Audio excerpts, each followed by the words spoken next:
So, does Bairstow need a break? Can Stokes rally the troops for Ranchi? And we'll be hearing from Brendan McCullum as well shortly. But first, I'm going to come to you, Tuffers. The English cricketing public are in something of a state of vexation and mourning after what was an enormous defeat. How was your reaction? Well, yeah, I mean, it was disappointing, wasn't it, just the way it happened. But, I mean, take nothing away from India here. They sort of showed how you play Test cricket in India. They did it perfectly after being 30 for 3 and that first morning, dug in and got that first innings score. Missed opportunities, I think. You know, there's a lot of the Indian guys weren't there. A lot of their big guns are not there. And I think that we just all thought at 1-1 this was an opportunity for England to sort of like really stamp their authority and get back into this series. Well, not get back into it, take a lead in it. Well, there's a good point in that. England are still in this series, but it's such a bruising defeat, Ebony. How do you come back from a defeat that huge? Well, look, first of all, what an emotional roller coaster for all of us. And I can imagine the players, actually. There's a point sometimes you believe in the vision and you believe in the big goal. And then I think sometimes as a player, you start to go, should I ask questions about this? And I think that's the issue here now, is that the players are going to go, look, with such a big defeat, how do they bounce back? How do they switch back on? It is interesting because Ben Stokes talked about it being played in the mind, and so much is in the mind. You know, you look at how a lot of the shots that they went about, we know that, and I think this is where the frustration comes in. They have the discipline, they have the skill set, they have the talent. It's just about switching it on. So I think they're going to need to just completely reset. I hope, and this is what I think we all hope, the dressing room conversation is different to what we hear coming out in interviews. I hope that they go in and say, look, there is a ground that we can apply ourselves, dig a bit deeper and be more focused. But I think they're going to have that honest conversation this time. Stefan, you're out there in India. How did you gauge the body language? When a side loses by that much, heads tend to drop. How were England in the field as they took that historic pummelling? You don't need me to answer that, do you, Dan? They took it all in their stride. They remain positive even 24 hours on. Something that they work on is sort of not being too affected, whether they've won or whether they've lost. Now, that might also be a failing, especially when you take a defeat as heavy as that one. I think my sort of overall feeling about the last 4 days is sort of somewhere between pleading for calm, but also, like Tuffers, just slightly disappointed and wondering what might have been. This is 2 test matches in a row now that England had a real chance to win the game. They've repeated their mistake in Rajkot that they did in Visakhapatnam, just in a more dramatic way. England had a real chance in Vizag, responding to India's first innings total. They threw it away there.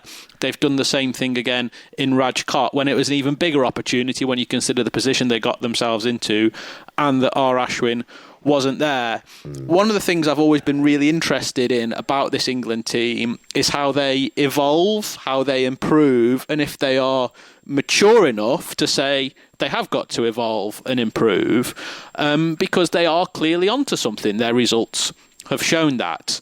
Now we've got to see that maturity and that evolution very, very quickly, because Ranchi is going to come around before you know it. They start again on Friday, and England, after being absolutely clobbered for 434 run defeat, have got to get themselves up for that game to stay in the series, and also they've got to balance their resources after spending most of the time in Rajkot in the field. How they do that is going to be absolutely fascinating over these next 2 test matches. Well, they did spend 67% of that match in the field, Stefan. It's an enormous amount of time and incredible heat, but we've got to put it into perspective. Under McCullum, England have won 14 of the 21 test matches, going back to the beginning of 21, and England's tour of Sri Lanka and India. They only won 4 of the 20 up to that point when McCullum and Stokes took over. So in that context, the project's still going well. They also lost 2 matches that they ought to have won in the Ashes, didn't they, really? Edgbaston and Lords. So why don't we hear from Brendan McCullum? He was talking to Steph a little earlier. Brendan, when you suffer a defeat like that, do you guys analyse what went wrong and what you maybe could have done better? No, not really, because that opens the opportunity for A, noise, and also B, regret. I think from our point of view, we're all in every time we play. We're totally committed to what we're trying to achieve.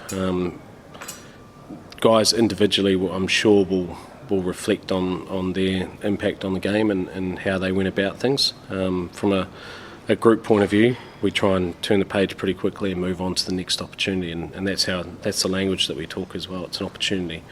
If you don't, then you can often get stuck in past failures, and that's not how we want to live our lives, but also to run this environment. So, for us, we'll just turn our attention to the next one and try and keep the health and the confidence within the group high. Do you understand you might take some criticism from outside? Yeah, absolutely. But I mean, that's just life, right? Like, that's what you sign up for. It's fine, I think that's from our point of view, we try and block out as much of that outside noise as possible. People are entitled to their opinion, good, bad, or ugly. That's just the way it is when you're in a position of power like this and influence. So that's fine. It's all good. Is there some perspective needed? You guys have had some excellent results over the past 2 years, and this is one defeat, albeit a heavy one. Perspective from us or from others? Others, probably. No, again, they're entitled to their opinion. It's up to us whether we want to listen to it or not. We're very strong on ensuring that the dressing room is a very strong place where confidence is high and guys are back to go out there and allow their talent to flourish. If we allow the outside noise to seep in, that's our problem, The outside noise is always going to be there. So, look, it's fine from our point of view. We'll try and do what we know how to do, and that's to move forward, take on the game, and hopefully bounce back from 2-1. It'd be a hell of a win to win 3-2 in India. You talk about the process, the messaging. Where are you guys on your journey as a team? Has it fully got through? Is this team exactly where you want them to be? Or if they're not, what more needs to be done to get to that position? Look, we're obviously not totally screwed down on the method yet. We've seen some incredible development of players in the last 18 months to 2 years since we come in. There'll be times where we don't quite get it right because it's a hard way to play, right? It can be quite difficult. It's asking guys to take the game on and sometimes have to deal with failure. But the upside of it is that hopefully we'll continue to put bums on seats. We'll make Test cricket more entertaining. We'll win more often. And we'll be a team which people really want to follow. So we've still got some progress to make and some things to improve on. But I think we're a better team now than we were 18 months ago. Just finally, if we'd said after 3 Test matches it'd be 2-1 to India, given how hard we know it is to win even one Test match in this country, let alone a series, 2-1 sounds okay. And there's still 2 Test matches to go. You guys can still win this series. Too right, we can win the series. We've had a couple of tests where we've had to bowl first in pretty favourable batting conditions, which again, that's just the way that things land. Who knows what the next 2 tests have got in front of us? But look, we came back from 1-0 against South Africa after a very heavy defeat at Lords. We bounced back and played beautifully. Against Australia, we were 2-0 down in the Ashes, and we played our best Test match in the third test under the most extreme of pressure and the most extreme of outside noise. We come back and obviously it was 2-2 in that series. We win the first one here when halfway through the test no one would have given us the chance. We lose the next 2. I'm pretty excited about the next 2. If we bounce back from this, then I know this cricket team is certainly is starting to get where we want it to get to. We'll see. Can you get a bit of positivity around winning the toss? Well, I mean, there's lots of things we can try and do as a cricket team, but we certainly can't control the toss. So we'll see what happens. But look, our guys they're going really good. Honestly, they're fantastic. They're hurting at the moment from losing, but there'll be no regret about what we've done. We'll turn the page. We'll move on to Ranchi, and we'll go quids in again and how we're going to try and put India under pressure, and hopefully, we'll be having a conversation in 7 or 8 days and talking about how exciting it can be. We're heading into a decider. Cheers, Brendan. Thanks for your time. Cheers. Well, no, great surprise there, in that Brendan McCullum sounded very chilled out, partly perhaps because of the sitar player in the background. He may have been Ben Stokes, he may have been Ollie Robinson. I don't know who the designated sitar player for England is, but having a relax. Very relaxed. But one thing there, Tuffers, that's noticeable is that the manner of the defeat and the scale of the defeat doesn't seem to be the issue at all. And You've been out in India and Yeah. experienced some pretty heavy defeats. Is it as simple as Brendan's saying? You can just block it off and move on? Well, one thing I picked up from that, which I liked to hear, is that the guys will be hurting. I think that's something that sort of annoys, well, not annoys, just sort of like frustrates people back here and the press and what have you, is that when they sort of, Ben Duckett came out and said, we'll chase anything, you know what I mean? Whatever they have, we'll chase it. And I think even Jimmy Anderson said, if they get 600, we're going to chase it. So I love all that positivity, but then there must come a time when that dressing room sort of sits down and has a little chat just to say where things went slightly wrong or where things can be improved. So long as that is happening, I love the positivity from Stokes and McCullum.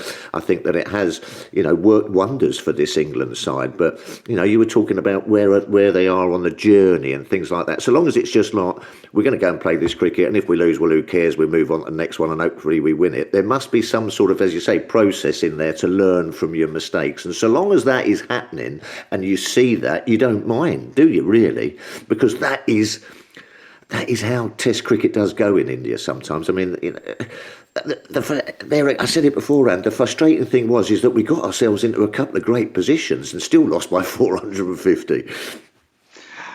Ebony, it's spot on, isn't it? And it's very similar to the Lord's Test and the Ashes in last summer, when Australia lost a really important bowler in Lyon. England were in a really strong position when they were 2 down, and then suddenly they have a huge collapse when they've got a great opportunity to put themselves in a dominant position, and from there it's all gone horribly wrong. Tuff has talked about learning from mistakes. What were the mistakes you think England made? Well, there's a couple of things I just wanted to comment on the interview, because listening to McCullum there, actually, I started pre-listening to the interview with the frustration I think we all have as fans. We can see this team could have won. They were in winning positions and they've just been, given up a few away. But then as you listen to him, I can see myself being a player drinking that Kool-Aid. And then you think about the actual record that Stokes has, 63% win rate. And you compare that to Root, 42, Cook in the 40s. Michael Vaughan again towards the 50s, Strauss 50. So you actually look at it and you go, with the mindset they've got, even though we're on an emotional roller coaster, they're being able to manage this fine. And they are actually, Ben Stokes is currently outperforming anything that we assume. So what I'm saying is, I guess, even though we are frustrated, I feel that we possibly need to allow them to play. And if they do come back and win from behind, and we saw some of that excitement in the Ashes, although the weather got into play in the whole series, there is a way. So the question is just, can they, and that's the question you just asked, settle in and build some partnerships? If they can do like Duckett did and comes out with positivity, but also build partnerships at the same time, I think that is the key. I think they've got overall ability to dominate the game at parts, but I think it's building those partnerships, playing a little bit of sense at times, and just stretching that out. But I don't feel they're far away. I feel like we could come back and see them do something miraculous in the next test. And Brendan McCullum does seem to have that ability, and they are doing some incredible things when you look at the stats. Stefan, everybody makes a really strong point there, and it's that it seems to me that the strongest part of England's game was when they were really aggressive. On that second day, they really took the fight to India, and actually they fell in a heap in the second innings, playing really slowly, quite attritional cricket, and getting into a bit of a muddle. Was it Bazball that was the problem, or just the match situation? You find yourself losing the toss in India, things get tricky. I think the second innings was too small a sample size to know really about the way they were playing, because that third test was lost on the third day when England fell apart, when they lost their 8 wickets for 95 runs. What I agree with Tuffers and Ebony is that England are onto something, and I think we can all agree that. No matter how big a defeat that they've just suffered in Rajkot, let's remember where they came from. 1 win in 17 tests before McCullum and Stokes came in. Now Ben Stokes, statistically, has got the best record of any England captain since Brian Close. Under Stokes and McCullum, they've won 14 tests out of 21. So we know how good they can be when they're at their best. The question is, are England just going to become a blunt instrument, or can they adapt to the nuance of Test cricket and recognise the changing situations and conditions and make themselves an all-condition great Test team? Because the best sports stars and sports teams across history have combined being entertaining and winning.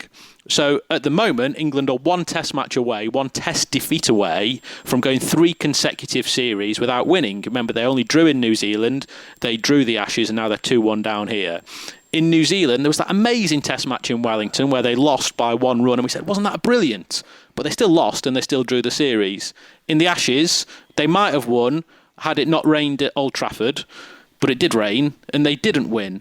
So now England have got to come up with a way of being fantastically entertaining, but also winning things. They don't want to become Jimmy White, who was the darling of the Crucible because of the way he played his snooker, but never actually won the world title. And for Stokes and McCullum, those guys have got their legacy. They've already achieved fantastic things in the game, and whatever happens to this England team from now on, it almost doesn't matter. They've secured their place in history.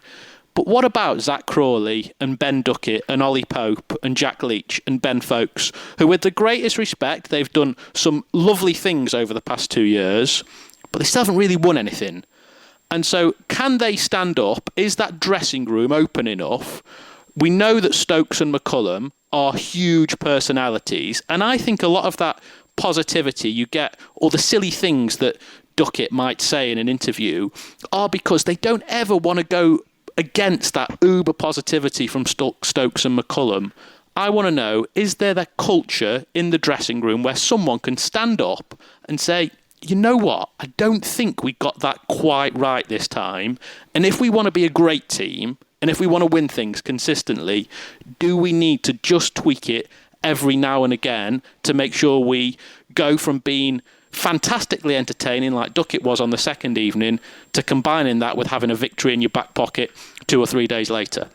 Dan, sorry, Tuffers. Yeah, can I just mention something? You said there after a bit of a walloping, in India it's very difficult to find form. In those first 3 Test matches, we've had 2 exceptional innings, one from Duckett, one from Pope, and that's about it, really. We've had a few 40s and 50s and the odd 60 and what have you. As Ebony was saying, you've got to get these partnerships. You've got to play the situation of the game. And if you're not in any form, it's a very difficult place to just, go out there, get a couple in the middle of the bat, and then off you go again. You've got to have a very big mental toughness to achieve that over in India because of the pitches and it's not coming onto the bat. You've got to really graft when you're not in form. When things are going great and everything's, reverse sweeps are happening and you get that momentum, you can really pile it on. But when you're not, it's difficult, and that's what I'm worried about for the next couple of Test matches. We seem a little bit out of nick with the bat, even though we've actually had a couple of great performances.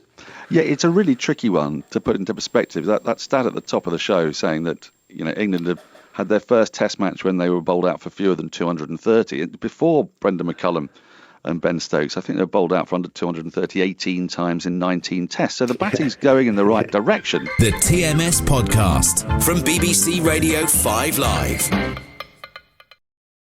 Exciting times, Ellis. Oh, is it? Why? Well, our brand new podcast is here. 2 releases a week, and we get to leave behind the shackles of live radio and draconian vaping laws of Broadcasting House.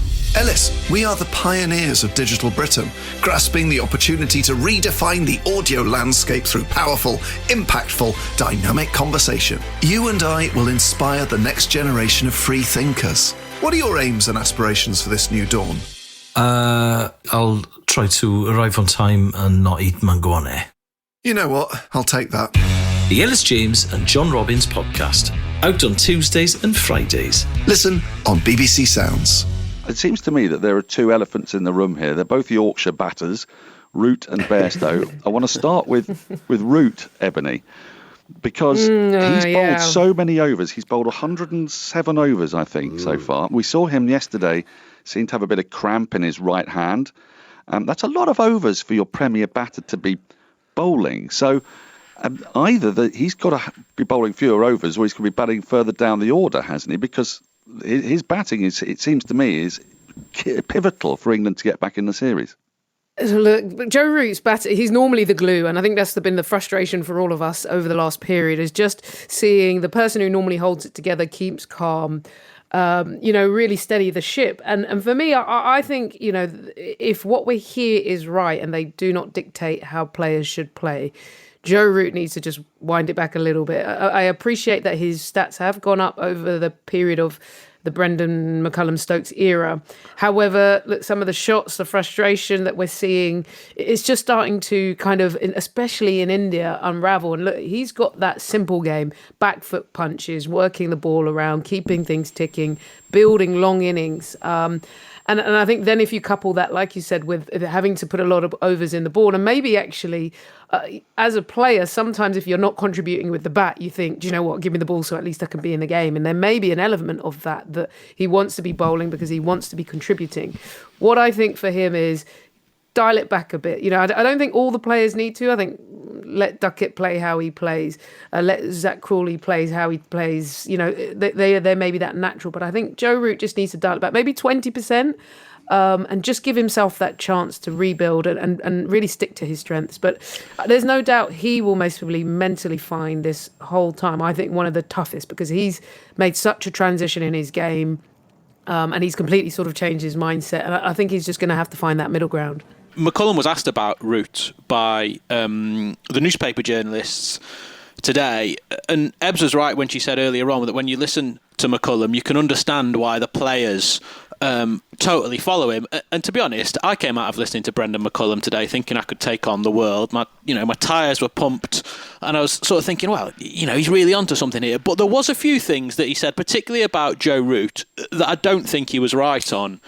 Actually, there's a lot of chat about Joe Root statistics pre-McCullum and post-McCullum, but remember that amazing purple patch he was in for 2 years, well, the back end of his captaincy, before Stokes and McCullum took over. He made 800s in 20 tests in that period, and in that short period where we saw the very best of Joe Root, his numbers are through the roof. That was the best time we've ever seen in his career, better than what he's averaging now.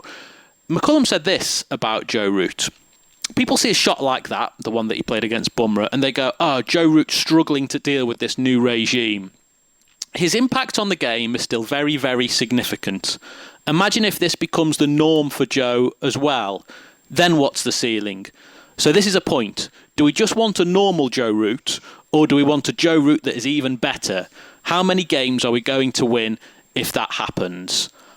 And I'm not sure that McCullum's got that right there, because Joe Root was probably fine as he was. If you think of the way that Joe Root also managed to act in an ultra-aggressive one-day team that went on to become the world champions, I almost think of Joe Root as the drummer in the Bazball band. He keeps the rhythm going while everyone around him plays the guitar solos. And if he tries to come out from behind that drum kit and pick up the guitar himself, that's where it goes wrong. And so you just want... The other point that Alistair Cook made over the weekend as well, Alistair Cook was writing in his own column in the Sunday Times, where he said, towards the end of my career, I'd got so many runs that if I was struggling, I felt on my own, because people just thought, that's Cookie, he'll work it out himself. Whereas if he was a younger player, there'd be advice all over the place for him. And I just wonder if that's the case with Root as well. We know he's struggling. We know that he's battling against his technique with Bumrah. Is anyone there to put an arm around him and say, look, Joe, you're still Joe Root. Play like Joe Root. Well, that man's got to be Stokes, hasn't it, Tuffers? Because, if you contrast the way that Stokes bats with the way Root does, Stokes hasn't really changed his methodology a great deal since becoming captain. He still plays himself in. He still allows himself time, and he doesn't play particularly rash shots early on in his innings. So where's this coming from, do you think? Yeah, I totally agree with Steph there. I think Joe's going to have to work it out, but you're right. This is where this complete upbeat sort of dressing room has to then change itself a little bit and say that I'm sure that there are conversations going on with Joe. Just the timing of that shot. There was nothing to gain for that shot, was there? It was just coming to the end of Bumrah's, spell. You see Bumrah off, Ashwin down. We all know the sort of the situation of where it was. So why did he need to play that shot? So I think it's just a bit of game management with Joe. He's finding his feet as well. He doesn't want to be left behind from all these Bazballers whacking it around and everything. I think he just needs to realise, and perhaps that is an arm round the shoulder, and just say, listen, right, mate, we just want Joe Root to be Joe Root. It's been talked about a lot, and I'm sure that is, that is coming into the equation. But one thing that Joe Root wants to do, and why you love Joe Root, is that he always wants to improve. He always wants to be better. And so, let that happen. But I just don't think reverse sweeping Bumrah, when we had him on the ropes, I think it was just poor game management in his own head, and he'll probably realise that, and hopefully you then build and you learn and But surely there must be someone there just saying, perhaps not the reverse sweep in that situation when you've got yourself in, Bumrah's off, and there's a bowler that you can sort of you feel that you can do it. I mean, Bumrah's the number one bowler in the world, probably the hardest seam bowler in the world to reverse sweep, because his release points, slower balls, reverse swing, all this kind of stuff. It's not that bloke who just sticks it on that length and you can sort of guess what's going to be coming down. So I think he made the wrong choice there. And I think that Joe is the kind of player and the kind of man that will realise that, and hopefully, put that change his game management slightly. I mean, the Bazball area has been fantastic for the likes of Ben Duckett, been fantastic for the likes of Zach Crawley. But I think then Joe just needs to step back a little bit and say what's the best for him. We still haven't addressed the Johnny Bairstow situation. A feature of Bazball is that there's a lot of loyalty towards the batting unit. Bowlers tend to be rotated, but the batters tend to stay the same. Johnny Bairstow's been a key part of this Bazball era. Ebony, he looks absolutely out of sorts. In this last game, he scored 4 runs in 7 balls. The 4 runs he did get came from a misfield. Barely laying a bat on it. He's been bowled 8 times by Indians. Is it time for a rest? Yeah, I feel for Johnny Bairstow, and I think it could be time.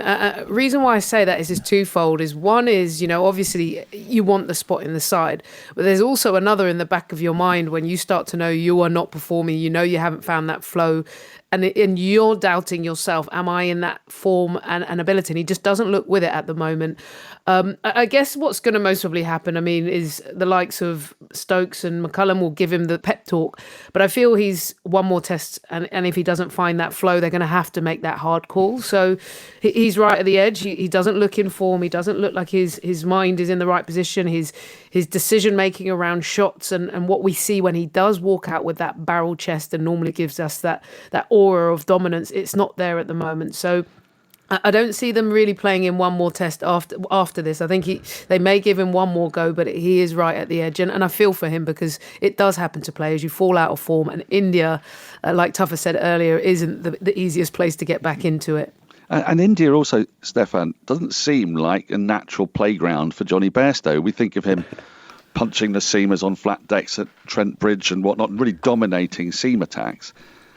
So have England, when you've been watching, the obvious replacement being Dan Lawrence, have you seen him doing a bit more bowling? Have you seen him hard at it in the nets?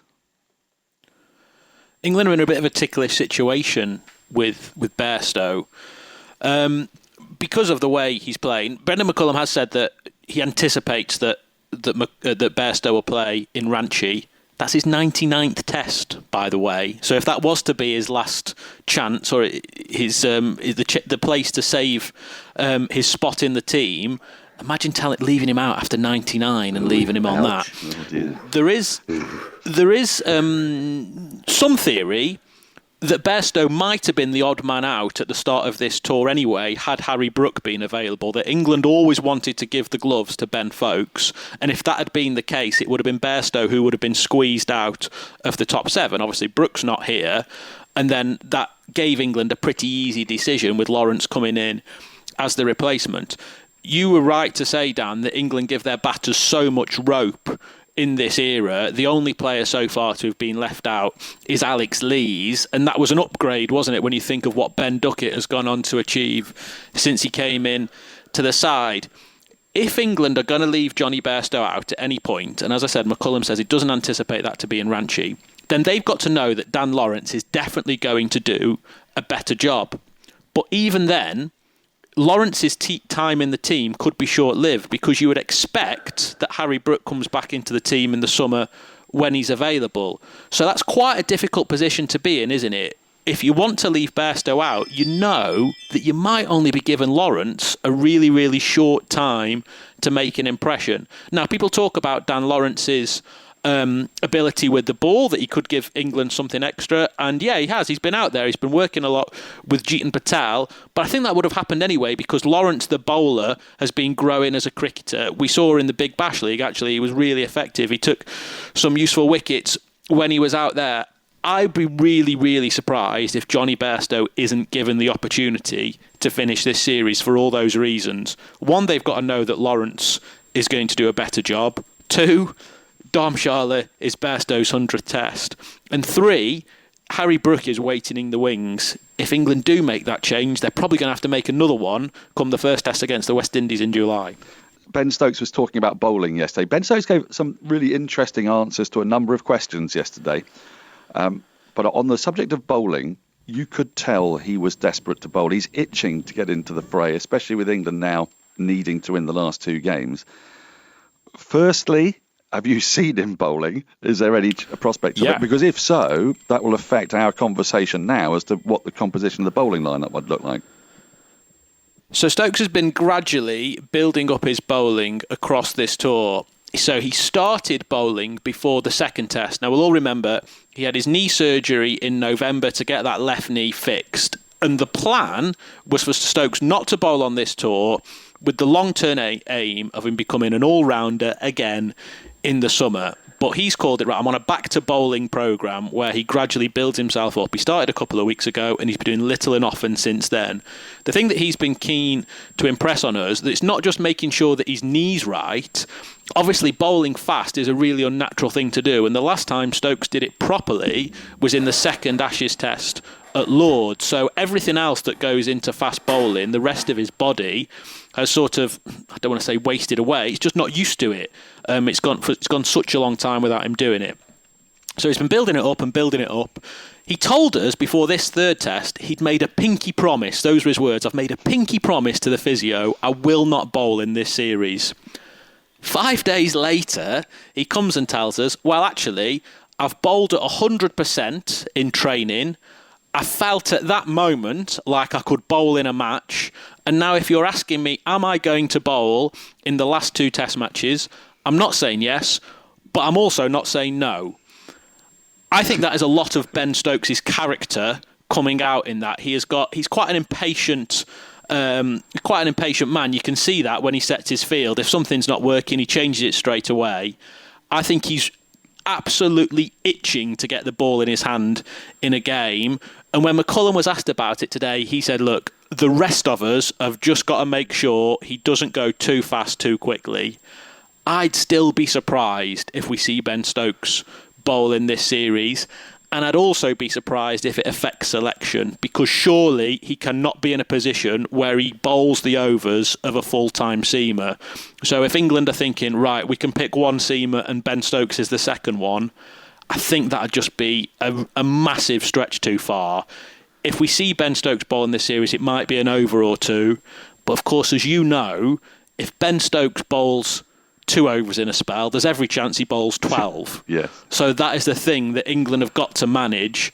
I'd still be surprised if it happens, but I mean, can you ever be surprised by anything Ben Stokes does? We have spoken a lot about the batting because of what looked like clear errors, and that's been the focus of most people's ire. But the bowling is key here. England conceded 875 runs. That's the most in a test match since Trinidad in 1954. A very flat deck in Trinidad, a matting wicket. Yashasvi Jaiswal, who we've not even touched on, struck 12 sixes to equal Wasim Akram's record in his double hundred against Zimbabwe. England's bowlers only took 14 wickets. It's been a feature of Bazball that they've been taking 20 wickets after the euphoria of the first test when that untried spin attack managed to bowl India out twice. Tuffers. The bowling looked limp. It looked exhausted.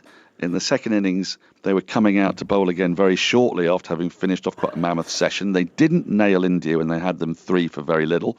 There's going to have to be changes, surely, aren't there? And if so, what would they be? Well, I don't know. I mean, I was impressed with Mark Wood, how he got on that first morning England into a fantastic position, 30-odd for 3. Can he, go for another 2 test matches? Will he be rested and look to bowl at, in the last test match when it's slightly more sort of like, seamer friendly? Jimmy Anderson does what Jimmy Anderson does. Okay, he got a bit of tap in that second innings from Jaswal. I'm not sure. I think the England bowlers, considering I thought that they were going to be in for a real rough time over there, I think they've done pretty well, to be honest with you. As you say, such an inexperienced spin bowling lineup. Might be worth a change of one of the spinners, but then you see Rayan Ahmed, who I thought bowled all right. And he gives you something, with the bat and in the field and what have you. Do you play Bashir? I think that's what they're going to have to think about. Do you perhaps rest a Hartley, but then, off that first test match, his confidence will be high? I'm not sure. India, they don't take long to work you out as a spin bowler, and perhaps it might just be worth them having a freshen up in the bowling. But I think that England will be happy with the way that they've bowled in a funny sort of way. It was only that last innings when they sort of like couple of drop catches, wasn't they? I mean, what a couple of crucial drop catches that was. They were, Joe Root's one off of Rohit Sharma, and just a couple of ones, went down. You have to work so hard for your wickets in India that when the chances come along, you must take them. But I think they've done all right, but I think it might be time for a little bit of a change, I think, in the next test match. Ebony, James Anderson and Mark Wood did bowl manfully in the hottest conditions of the tour, but that's part of the problem. I mean, they were out there for over 200 overs. We haven't seen Ollie Robinson, we haven't seen Gus Atkinson. Is it time for those two to step in? I'm going to be honest, I would be sticking to the 2 as long as Mark Wood's body is okay, because obviously charging in at that pace, and Anderson, again, look, he's a Trojan. The reason why I say that is I feel they offer the control that England need, and right now we're talking about the batting woes, and that's what's causing England's major problems. I think if we start sort of unsettling, bringing younger players like Gus Atkinson, first test series in India, etc., it just throws another dynamic of having to manage players coming through. I feel the bowling unit needs to stay as is. And I feel the batting, the only question would be Bairstow. But if you can get Bairstow and Root right in terms of just mentally, I think there's a lot just getting them back to a simple game. Duckett continuing, playing around players like Zach Crawley, who's shown positivity in this series, then they can fire. So I wouldn't be making too many changes. The key is going to be for the bowlers, if Mark Wood and Anderson's body's fresh, let them go again. And they most really need to be on that physio table, get the rubs and everything you need. And for the batters, it's getting their mindset around, we're in it now. We're right at the edge. We have to get this test won, and getting the likes of Root and Bairstow firing. So I wouldn't change as long as the team is firing and fit. Well, England are still in this series. So 2-1 down with 2 to play, and they're up against a side that hasn't lost a series at home in 11 years. I imagine they'd probably have taken that scoreline. Certainly their fans would. But the manner of the defeat means that Bazball is in the dock. It's going to have, I guess, another chance to defend itself very shortly as the next test match takes place on Friday.